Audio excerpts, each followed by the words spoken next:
સાવરકુંડલાના મોટા ઝીંઝુડામાં શિવકુમારી વિદ્યાલયમાં વિદ્યાર્થીઓને ફૂડ પોઈઝનિંગની ઘટના બની હતી અને જેમાં વિદ્યાલયમાં જમ્યા બાદ ફૂડ પોઈઝનિંગની અસર જોવા મળી। ફૂડ પોઈઝનિંગની અસર થતાં જ નાસભાગ મચવા પામી હતી। 30થી વધુ વિદ્યાર્થીઓ ફૂડ પોઈઝનિંગની અસર જોવા મળી હતી।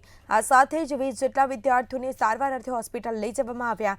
ઘટનાને લઈને પોલીસ અને ફૂડ વિભાગની ટીમ દ્વારા तपास हाथ धरवामां आवी हती अने शाकना नमूना लई तपास आगळनी हाथ धरी हती।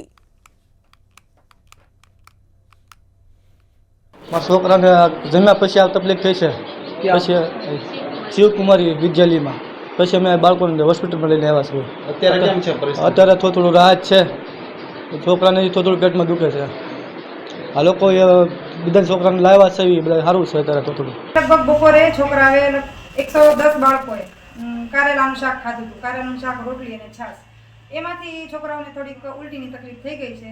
લગભગ 10 બાળકો અહીંયા સ્કૂલમાં છે અને 20 બાળકો પીએચસીમાં લઈ ગયા છે અને અત્યારે જે બાળકોને જે કંઈ તકલીફ હતી એમાં રાહત છે। અત્યારે કોઈ જાતની તકલીફ વધારે નથી એ લોકોને। શિવકુમારી વિદ્યાલયમાં બાળકોને વોમિટિંગ એટલે કે ઉલટી અને પેટમાં દુખવાની તકલીફ હતી, જેની અમે તાત્કાલિક ધોરણે સારવાર કરી અને સ્થળ ઉપર પણ અહીંયા વિદ્યાલયમાં બાળકો છે એની સારવાર કરી। પ્રાથમિક આરોગ્ય કેન્દ્ર ખાતે પણ અમે સારવાર કરી છે અને એમને વધારે તકલીફ હોય એને અમે સાવરકુંડલા KK હોસ્પિટલમાં પણ અમારી એમ્બ્યુલન્સ દ્વારા શિફ્ટ કરવામાં આવેલી।